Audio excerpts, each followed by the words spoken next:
போறப்பு தான் நல்லா ருசிச்சு சாப்பிட கிடைச்சது.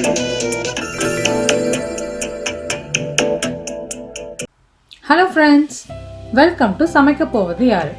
இன்னைக்கு நமக்காக அனு ஒரு சூப்பரான வெஜ் நூடுல்ஸ் செஞ்சு காமிச்சிருக்காங்க. வாங்க எப்படி செஞ்சுருக்காங்கன்னு பார்க்கலாம். ஹாய், இன்னைக்கு நம்ம வெஜ் நூடுல்ஸ் எப்படி பண்ணுறதுன்னு பார்க்கலாம். ஸோ வெஜிடபிள்ஸ் நான் வந்து கொஞ்சம் பீன்ஸ், கேரட், அப்புறம் பேபி கார்ன், அப்புறம் வந்து ஸ்ப்ரிங் ஆனியன்ஸு, ட்ரைட் பேசில் எடுத்துருக்கேன். எங்கள் வீட்டில் 2 குட்டி குட்டி கேப்சிகம் இருக்குது. லாஸ்ட்டாக வின்டர் வந்துருச்சுல, ஸோ இனிமேல் வந்து பெருசாகாது. ஸோ அதையும் நம்ம இன்றைக்கி வெஜ் நூடுல்ஸில் போடலாம். நம்மளுக்கு வந்து நூடுல்ஸ், கார்லிக், ஆனியன், இங்கே வந்து பார்த்தீங்கன்னா சில சாஸ் வச்சுருக்கேன். சால்ட், பெப்பர், சோய் சாஸு, இது கெச்சப்பு, இது கார்லிக் சில்லி பேஸ்ட். இது போட்டால் கொஞ்சம் காரம் நல்லா வரும், அதுக்காக இதை போடலாம் கடைசியாக. ஸோ நம்ம இப்போ எப்படி வெஜ் நூடுல்ஸ் பண்ணுறதுன்னு பார்க்கலாம். தண்ணி சூடானவுடனே நூடுல்ஸை அதில் போடுங்க. ஸோ கொஞ்சம் வேகட்டும்.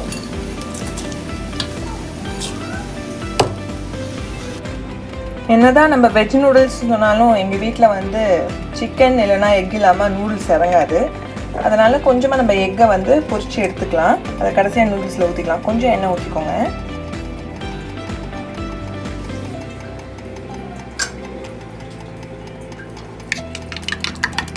எண்ணெய் சூடானவுடனே ஒரு 3 எக்கு ஊற்றிடுங்க.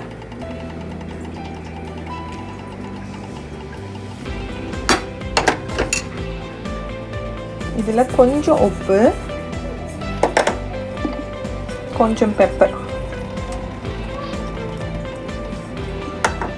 கொஞ்சம் ஸ்ப்ரிங் ஆனியன்ஸ் போட்டுக்கலாம்.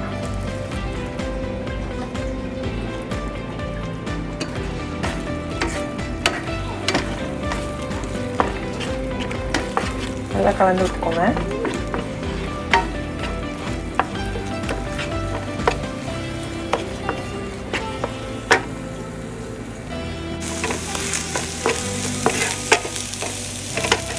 நல்ல முட்டை வெந்தோடனே ஒரு பாத்திரத்தில் எடுத்து வச்சுக்கோங்க. நம்ம வேணும்னா கடைசியில் ஆட் பண்ணிக்கலாம். வெஜ் வேணும்னா எக் இல்லாமல் சமைச்சிக்கோங்க. இப்போ நூடுல்ஸ் பண்ணுறதுக்கு நம்ம ஒரு அகலமான பாத்திரம் எடுத்துக்கோங்க. அப்போ தான் நல்லா வந்து வெஜிடபிள்ஸ்லாம் வந்து டக்குன்னு வெந்துடும், க்ரன்ச்சியாகவும் இருக்கும். கொஞ்சம் எண்ணெய் போட்டுக்கோங்க. நான் இன்றைக்கி பீனட் ஆயில் யூஸ் பண்ணுறேன். அது கொஞ்சம் அடிஷ்னல் டேஸ்ட் தரும் நம்ம நூடுல்ஸ்க்கு, பிரியாணிக்கெல்லாம் போட்டோம்னா.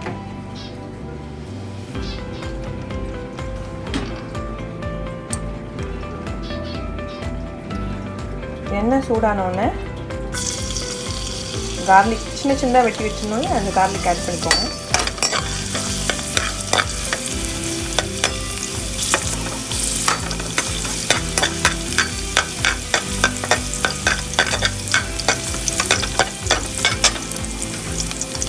ஒரு வெஜிடபிளாக போட்டு ஸ்டர் ஃப்ரை மாதிரி பண்ணிக்கோங்க.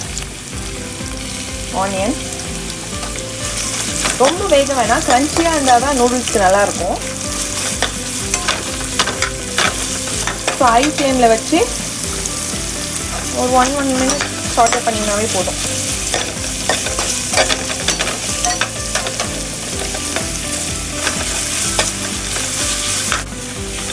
கொஞ்சம் வதங்கினோன்னு வெஜிடபிள்ஸ் கலர் பார்த்தீங்கன்னா ப்ரைட்டாக இருக்குது. உங்கள் ஊரில் வந்து பேபி கார்ன் கிடைக்கலன்னா நீங்கள் வந்து ஸ்வீட் கார்ன் வந்து கடைசியாக கொஞ்சமாக போட்டுக்கோங்க, டேஸ்ட் கொடுக்கும். கொஞ்சம் லைட்டாக பெப்பரும் உப்பும் போட்டு வச்சுக்கோங்க. உப்பு ரொம்ப கம்மியாக போடுங்க, ஏன்னா வந்து நம்ம சோய் சாஸ்லேயும் வந்து உப்பு இருக்குது. ஸோ உப்பு வந்து குவான்டிட்டி ரொம்ப கம்மியாகவே போடுங்க. கடைசியாக டேஸ்ட் பார்த்துட்டு வேணும்னு ஆட் பண்ணிக்கலாம்.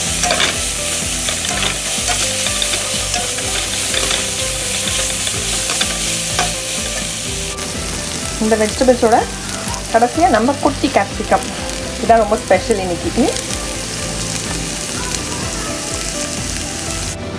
நூடுல்ஸ் இப்படி கொதிச்சு வந்தவுடனே தண்ணியை ஃபில்டர் பண்ணிக்கோங்க.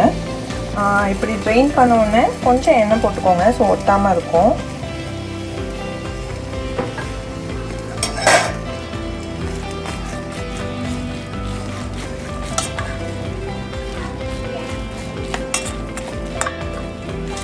வெஜிடபிள்ஸும் நல்லா க்ரன்ச்சியாக இருக்குது.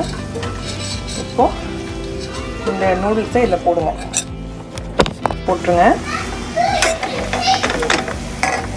வெஜிடபிள்ஸோட நூடுல்ஸ் போட்டுக்கோங்க. கொஞ்சம் சோய் சாஸ்,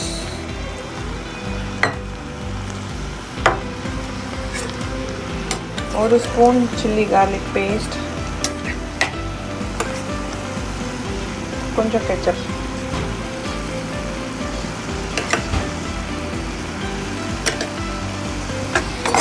நல்லா சூட்டில் திருப்பிட்டுக்கோங்க.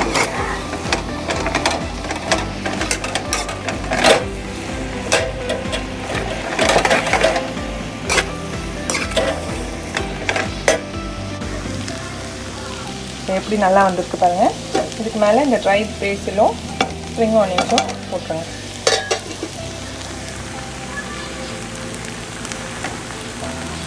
பேசில் வந்து ஆப்ஷனல் தான். எனக்கு பேசில் டேஸ்ட் பிடிக்கும்னால நான் ஆட் பண்ணியிருக்கேன்.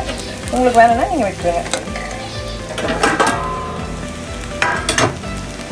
கடைசியாக ஸ்டவ் ஆஃப் பண்ணிவிட்டு இந்த முட்டை ஸ்க்ராம்பிள் பண்ணி வச்சுனோம்ல அதை மிக்ஸ் பண்ணிக்கோங்க.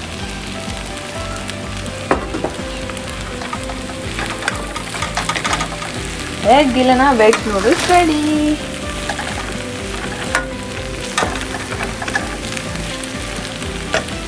சுட சுட நூடுல்ஸ் ரெடி.